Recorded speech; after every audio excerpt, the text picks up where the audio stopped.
జై శ్రీరామ్. శ్రీమాత్రే నమః. శ్రీ గురుభ్యో నమః. ఈ విశ్వవసు నామ సంవత్సరంలో ద్వాదశ రాశుల వాళ్ళకి, ద్వాదశ లగ్నాల వాళ్ళకి ఈ విశ్వవసు నామ సంవత్సరం ఎలాంటి ఫలితాన్ని తెచ్చిపెట్టబోతోంది, ఏ ఏ విషయాల్లో అనుకూలతలను సూచిస్తుంది, ఏ ఏ విషయాల్లో శుభత్వాన్ని సూచిస్తుంది, ఏ ఏ విషయాల్లో అదృష్టాన్ని సూచిస్తుంది, అలాగే ఏ ఏ విషయాల్లో జాగ్రత్తలను సూచిస్తుంది. జాగ్రత్తలు సూచిస్తూ ఉన్నప్పుడు మనకి ఆ విషయాల్లో మనం పర్టికులర్ విషయాల్లో కనుక మనం జాగ్రత్తగా ఉంటే కనుక మనకి ప్రతికూల పరిస్థితులు లేనట్లే. ఫస్ట్ మనం అక్కడ మనకి ప్రాక్టికల్ రెమెడీ ఏంటంటే జాగ్రత్తలు సూచించే అంశాల్లో మనం జాగ్రత్త పడితే కనుక ప్రతికూలతల్ని మనం అధిగమించినట్లే. అసలు ప్రతికూల పరిస్థితులు జాగ్రత్తలు ఒక్కొక్కసారి మనకి తెలియకుండా, జాగ్రత్తలు చూసుకోకుండా, సూచనలు చూసుకోకుండా కొన్ని పనులు చేయడం వల్ల ప్రతికూల పరిస్థితులు వస్తాయి. అసలు ప్రతికూల పరిస్థితులను అధిగమించడానికి ఎలాంటి పరిహారాలు చేసుకోవాలో మనం ఈ సంవత్సరం చూద్దాము. విశ్వవసు నామ సంవత్సరంలో మొదటగా ఈ విశ్వవసు నామ సంవత్సరంలో మనకి గోచర గ్రహస్థితుల గురించి తెలుసుకొని తదుపరి మనం రాశుల వారీగా మాట్లాడుకుందాము. మొదటగా దేవగురువు అయిన బృహస్పతి మే నెల సగం వరకు కూడా ఆయన సంచారము వృషభ రాశిలో ఉంటుంది. మే నెల సగం తర్వాత నుంచి ఆయన మిథున రాశిలోకి ఆయన సంచారం సాగుతుంది. అప్పుడే మనకి సరస్వతి నది పుష్కరాలు కూడా వస్తాయి. ఆయన ఎప్పుడైతే మిథున రాశిలోకి అడుగు పెడతాడో అప్పుడు సరస్వతి నది పుష్కరాలు వస్తాయి. అలాగే శనీశ్వరుడి సంచారం మీనరాశిలో ఈ సంవత్సరం నుంచి ప్రారంభమవుతూ ఉంది. శనీశ్వరుడి సంచారం మీనరాశిలోకి రావడం వల్ల మకర రాశి వాళ్ళకి ఏలినాటి శని అయిపోతూ ఉంది. అలాగే వృశ్చిక రాశి వాళ్ళకి అర్ధాష్టమ శని అయిపోయింది. కర్కాటక రాశి వాళ్ళకి అష్టమ శని అయిపోతూ ఉంది. ఇప్పుడు ఏలినాటి శని మేషరాశి వాళ్ళకి ప్రారంభమైంది ఈ సంవత్సరం నుంచి, విశ్వవసు నామ సంవత్సరం నుంచి. అలాగే సింహరాశి వాళ్ళకి అష్టమ శని ప్రారంభమైంది. ధనురాశి వాళ్ళకి అర్ధాష్టమ శని ప్రారంభమైంది. శనీశ్వరుడు గోచార గ్రహస్థితుల రీత్యా ఆయన మీనరాశి సంచారం రీత్యా ఇక్కడి నుంచి 2.5 ఏళ్ల పాటు మేషరాశి వాళ్ళకి ఏలినాటి శని, మేషరాశి వాళ్ళకైతే 7.5 సంవత్సరాలు ఏలినాటి శని అప్లికేబిలిటీ ఉంటుంది. 2.5 సంవత్సరాలు సింహరాశి వాళ్ళకి అష్టమ శని ఉంటుంది. అలాగే 2.5 సంవత్సరాలు ధనుసు రాశి వాళ్ళకి అర్ధాష్టమ శని ఉంటుంది. మీనరాశి వాళ్ళు కూడా ఏలినాటి శనిలోనే ఉన్నారు. కుంభరాశి వాళ్ళు కూడా ఏలినాటి శనిలోనే ఉన్నారు. కుంభరాశి వాళ్ళకి ఏలినాటి శని ఇంకా 2.5 సంవత్సరాల్లో అయిపోతుంది. మీనరాశి వాళ్ళకి ఇంకా 5 సంవత్సరాలు ఏలినాటి శనిలో ఉన్నారు. మేషరాశి వాళ్ళకి ఇప్పుడే ఏలినాటి శని మొదలైంది. అలాగే రాహుదేవుడు మరియు కేతుదేవుడు ఈ సంవత్సరం ప్రారంభంలో శనీశ్వరుడు మరియు రాహుదేవుడు కలిసి మీనరాశిలో సంచారం చేస్తారు. మే నెల చివరిలో రాహుదేవుడు సింహరాశిలో మీనరాశిలో నుంచి కుంభరాశిలోకి వస్తున్నాడు. మీనరాశిలో సంచారం చేసే రాహుదేవుడు మీనరాశి నుంచి కుంభరాశిలోకి వస్తున్నాడు. అలాగే కేతు భగవానుడు కన్యారాశిలో ఆయన సంచారం చేస్తూ ఉన్నారు. కన్యారాశిలో సంచారం చేసే కేతు భగవానుడు కన్యారాశి నుంచి సింహరాశిలోకి అడుగుపెట్టబోతూ ఉన్నాడు. సో ఇది మనకి గోచారంలో ఉన్న గ్రహస్థితుల్లో సంచారము. మేలో 3 ప్లానెట్స్ మారుతున్నాయి. గురు భగవానుడు మేలో మిథున రాశిలోకి వస్తున్నాడు వృషభ రాశిలోంచి. మే చివరిలో రాహుకేతువులు కూడా వాళ్ళ గ్రహ సంచారాన్ని మారుస్తూ ఉన్నారు. ఇన్నాళ్ళు మీన రాశిలో ట్రాన్సిట్ చేసిన రాహు భగవానుడు ఇప్పుడు కుంభరాశిలోకి రావడము, అలాగే కేతు భగవానుడు కన్యా రాశిలో ట్రాన్సిట్ చేసిన కేతు భగవానుడు సింహరాశిలోకి రావడము. ఇవి గోచారంలో ఉన్న గ్రహ గమనాలు. ఈ గోచారంలో ఉన్న గ్రహ గమనాలను అనుసరించి అన్ని రాశుల వాళ్ళకి ఎలాంటి ఫలితాలు ఉంటాయి ఈ విషయాలు మనం తెలుసుకుందాము. ఆదాయ వ్యయము, రాజ్యపూజ్యం, అవమానం వీటితో పాటుగా మనం తెలుసుకుందాము. కుంభరాశిలో పుట్టిన వాళ్ళకి ఆదాయ వ్యయం, అలాగే రాజ్యపూజ్యం, అవమానం. ఆదాయం 8, వ్యయం 14, రాజ్యపూజ్యం 7, అవమానం 5. కుంభరాశి కుంభలగ్నంలో పుట్టిన వాళ్ళకి ఏలినాటి శని చివరి పాటలో ఉన్నారు. మీరు ఇంకా 2.5 సంవత్సరాల్లో మీకు ఏలినాటి శని అయిపోతుంది. ఏలినాటి శని చివరి పాటలో ఉండడం వల్ల మీకు ఏంటంటే, అలాగే మీకు పంచమ స్థానంలో మే తర్వాత మే 15 ముందు వరకు కూడా గురు భగవానుడు మీకు చతుర్థ స్థానంలో, మే మధ్య తర్వాత నుంచి మే సగం తర్వాత నుంచి గురు భగవానుడు మిథున రాశి అంటే మీ పంచమ స్థానంలో సంచారం జరుగుతుంది. రాహు భగవానుడు మే చివరి ఆఖరణ మీ రాశిలోకి వస్తాడు. కేతు భగవానుడు మీకు సప్తమ స్థానంలోకి వెళ్తాడు. రాహుదేవుడి యొక్క స్వరాశి కుంభరాశిని రాహు భగవానుడు అలాగే శనీశ్వరుడు వీళ్ళిద్దరూ కూడా షేర్ చేసుకుంటారు. ఇప్పుడు మీకేంటంటే రాహుకేతువులు ఇచ్చేది, మిగతా ఈ శనీశ్వరుడు మరియు గురు భగవానుడు ఇచ్చే ఫలితాలు ఏంటంటే జడంగా ఉన్నవి ఏవైనా సరే మీ లైఫ్లో వాటన్నిటిని కూడా సాల్వ్ చేస్తారు. ఏదన్నా ఒక ప్రాబ్లం ఉంది, అది సాల్వ్ అవ్వట్లేదు అంటే మీకు ఏలినాడ్స్ అని జరుగుతున్నా పెద్దగా ఏం ఎఫెక్ట్ పడలేదు మీకు కుంభరాశిలో అంటే మరీ మీ జాతకం అస్సలు బాగలేకపోతే తప్పించి అప్పుడు పడి ఉండవచ్చు. కానీ బట్ 90% అనేది కుంభరాశిలో పుట్టిన వాళ్ళందరికీ నార్మల్గానే ఉంది. ఎందుకంటే మీరే ఫస్ట్ బ్యాలెన్స్డ్గా ఉంటారు. ఇక్కడ క్యాన్సిలేషన్స్ ఏంటంటే మీకు కుంభరాశిలో పుట్టిన మీకు మంగళ్ మీ రాశిలో ఉన్న లేదా మంగళ్ డామినెన్స్ మీ రాశి మీద ఉంటే అప్పుడు మీకు ప్రాబ్లమ్స్ ఉంటాయి, అది వేరే సంగతి. బట్ అవి రేర్ కండిషన్స్ కాబట్టి జనరల్గా మనం చూసుకుంటే మీకు అంత ఏలినాడ్స్ అయినా ఎఫెక్ట్ పడలేదు. అయితే ఇప్పుడు శనైశ్వరుడు మీకు ద్వితీయ స్థానంలో సంచారం చేస్తూ ఉన్నాడు. ద్వితీయ స్థానంలో ఆయన సంచారం చేస్తూ సహజకాల పురుషుడు కుండలిలో నుంచి 1000 స్థానం కూడా అయింది. కొన్ని ఖర్చులు మీ చేత పెట్టిస్తాడు.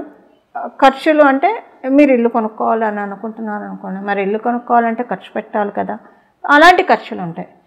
వివాహం చేసుకోవాలనుకుంటున్నారు అనుకోండి, మరి వివాహానికి డబ్బు ఖర్చు అవుతుంది కదా. సో ఇలాగా ఏం ఖర్చులు పెట్టించినా అవసరమైన ఖర్చులు మాత్రమే పెట్టిస్తాడు. శనీశ్వరుడు యొక్క బ్యూటీ అది, అవసరమైన ఖర్చులు పెట్టిస్తాడు. మీ రాశ్యాధిపతి కూడా అవ్వడం వల్ల మీకు ఇంకా ధూమ్ధామ్గా మీరు చేయగలుగుతాడు. అందులో ఇక్కడ రాహు భగవానుడు కూడా మీ రాశిలోకి ఎంటర్ అవుతున్నాడు కదా. సో కని విని ఎరుగని రీతిలో మనం చేద్దామన్నట్టు చేపిస్తాడు రాహు భగవానుడు. ఇది మీరు విదేశాలు వెళ్ళాలని అనుకుంటే విదేశాలు వెళ్ళడానికి అనుకూలమైన శుభ సమయము. అయితే ఇక్కడ వివాహ విషయంలో మే చివరి నుంచి అంటే జూన్ నుంచి వేసుకోవచ్చు. మీ జాతక బలాన్ని అనుసరించి మీరు వివాహ ప్రయత్నాలు చేయాలి. మీ జాతక బలంలో మీ జాతకంలో కళ్యాణ గడియలున్న గురు శుక్రుల బలం ఉంటే ప్రాబ్లం ఏం లేదు. ఈ రెండు లేకపోతే కళ్యాణ గడియలు లేకపోతే వివాహానికి గోచారం సపోర్ట్ చేయట్లేదు. ఈ విషయంలో మీరు జాగ్రత్తగా ఉండాలి. సో కొత్తగా ప్రయత్నాలు చేయాలనుకునే వాళ్ళు డెఫినెట్గా మీ జాతకాన్ని చూసి మీరు ప్రయత్నం చేసుకోవాలి. అలాగే మీరు వ్యాపారస్తులైతే కనుక వ్యాపారస్తులైనా మీరు అంటే పార్ట్నర్షిప్ వ్యాపారాలు చేస్తుంటే భాగస్వామి వ్యాపారాలు చేస్తూ ఉంటే మీ యొక్క వ్యాపార భాగస్వామితోటి మీకు విభేదాలు తలెత్తి మీరు సొంతంగా స్వయం ప్రతిపత్తితోటి మీ వ్యాపారాన్ని నడుపుతారు. మీరు స్వతంత్ర వ్యాపారస్తులైతే కనుక ఇంకా స్వతంత్రంగానే మీరు మీ అంతటా మీరు చేసుకుంటారు, ఇబ్బంది ఏం లేదు. కాకపోతే వ్యాపారస్తులకి ఒక్క విషయం ఏంటంటే కొన్నిటికి ఆశ పడతారు. అంటే ఒక్కసారే ఎక్కువ తీసుకుందాము, 3-4 నెలలు కష్టపడేది 5-6 నెలలు కష్టపడేది ఒకటే గోలో వస్తుంది, ఇది చేయడం వల్ల వస్తుంది. ఇలాంటి టెంప్టింగ్ ఆఫర్స్ వస్తాయి. మీకు ఆఫర్స్ రావడం ఏంటి, అది జెన్యూన్ అని కూడా మీకు అనిపిస్తుంది, మీరు చూస్తారు మీ కళ్ళారా. కానీ అది మీ వరకు వచ్చేప్పటికి అది రివర్స్ అవ్వచ్చు, చూసుకోండి. అందులో ప్రత్యేకించి మీరు స్పెక్యులేషన్స్లో ఉంటే డెఫినెట్గా చూసుకోవాలండి. అక్కడ మీరు జన్మజాతకంలో రాహుకేతువుల యొక్క బలం ఉంటేనే మీకు కలిసి వస్తాయి, లేకపోతే మీరు అనుకున్న దానికి రివర్స్లో వెళ్తుంది. ఆకస్మికంగా డబ్బులు వచ్చేస్తాయి, 6 నెలలది ఒక్కసారి మనం ఇది చేయడం వల్ల తీసుకోవచ్చు, లేదా సంవత్సరం ప్యాకేజీ ఇది ఒక్కటి చేయడం వల్ల తీసుకోవచ్చు. ఇలాంటివి ఏవైనా మీ దృష్టికి వస్తే కొంచెం చూసుకోండి. రెగ్యులర్గా మీరు చేసే వ్యాపారాలకి ఎలాంటి ఇబ్బంది లేదు, కానీ ఇలాంటిది ఏదైనా మీరు తీసుకోవాలని అనుకుంటే కనుక కొంచెం జాగ్రత్తగా ఉండాలి. మీరు ఆచితూచి అడుగులు వేయాలి మీరు ఇప్పుడు. ఎందుకంటే అది మీకు అదేమంటారు ఎండమాములు అవుతాయి. సో అందుకని సింపుల్గా చెప్పాలంటే అలా కాకుండా మిమ్మల్ని మీరు జాగ్రత్త చేసుకోండి. డెఫినెట్గా మీ రొటీన్ వ్యాపారానికి ఇబ్బంది ఏముండదు, హ్యాపీగా వెళ్ళిపోతుంది. దాంట్లో గోచార గ్రహస్థితులు ఎలాంటి ఇబ్బందులు కలిగించట్లేదు, ఇన్ఫ్యాక్ట్ మీకు బ్లెస్సింగ్స్ని అందజేస్తున్నాయని చెప్పాలి. రెగ్యులర్గా చేసే వాటికి అది ఉద్యోగం అవ్వచ్చు, వ్యాపారం అవ్వచ్చు, రెండింటికి అనుకూలంగానే ఉంది, ఇబ్బంది అయితే ఏం లేదు. యాక్చువల్గా ఉద్యోగస్తులు పాపం ఇబ్బంది పడ్డారు, కుంభరాశిలో పుట్టిన వాళ్ళు మంచి చూశారు లాస్ట్ 2.5 yearsలో. బట్ ఆ మంచి ఊరికే ఏం రాలేదు, అంటే కష్టపడింది ఏది దొరకదన్నట్టు అది అందరికీ అప్లికేబుల్ అయ్యే నానుడే. కానీ కుంభరాశిలో పుట్టిన ఉద్యోగస్తులకి మామూలు కష్టం పడలేదు ఉద్యోగం విషయంలో. బాగా కష్టపడి ఏడిపించి ఇచ్చారు మీకు పొజిషన్. బట్ ఇప్పుడు ఏంటంటే మీకు బాగుంది, అంటే ఒక రకంగా గ్రహణం నుంచి బయటకు వచ్చారు ఉద్యోగస్తులు అందరూ కూడా. వ్యాపారస్తులకి అంతేం ఇబ్బంది లేదు, అంటే కొంచెం పడ్డారు, బట్ ఉద్యోగస్తులతో కంపేర్ చేస్తే అంతే మీరు పడలేదు. కొంచెం మీకంతటే మీకు స్ట్రెస్ ఏమైనా ప్రాబ్లం అవుతుందేమో, ఒక ఇన్సెక్యూరిటీ అంతే తప్పించి అవేమి నిజంగా లేవు అని ఇప్పుడు మీకు ఇది అర్థమయ్యే చెప్పాలంటే, సపోజ్ మనం ఏదైనా ఒక హారర్ సినిమా చూసామనుకోండి, ఎగ్జాంపుల్కి చెప్తున్నా, సహజంగా చాలామందికి, అందరికని చెప్పండి 90% ఆఫ్ ద పీపుల్కి ఎలా ఉంటుందంటే, ఒక వారం రోజులు ఆ సినిమా ట్రాన్స్ ఉంటుంది, కనీసం ఒక 3 రోజులన్నా ఉంటుంది. మనం ఎక్కడికి వెళ్ళినా, బాత్రూంలోకి వెళ్ళినా, పక్క రూమ్లోకి వెళ్ళి ఏమన్నా వస్తున్నామో మన వెనక అన్నట్టు ఒక భయం ఉంటుంది. రోజు వెళ్ళే రూమ్లే, రోజు వెళ్ళే బాత్రూమే, ఎప్పుడు అనిపించింది, అప్పుడు ఎందుకు అనిపిస్తుంది? ఆ సినిమా మన మైండ్లో ఉండడం, అదొక భయమే. మళ్ళీ ఆ తర్వాత అది మర్చిపోయిన తర్వాత ఏముండదు, బాత్రూమ్కి వెళ్ళినా ఏముండదు, మనం అక్కడ ఒక గదిలో ఉన్నా ఏముండదు, తలుపులు కిర్రు అని చప్పుడైనా మనకి ఏమనిపించదు, మామూలుగానే ఉంటుంది.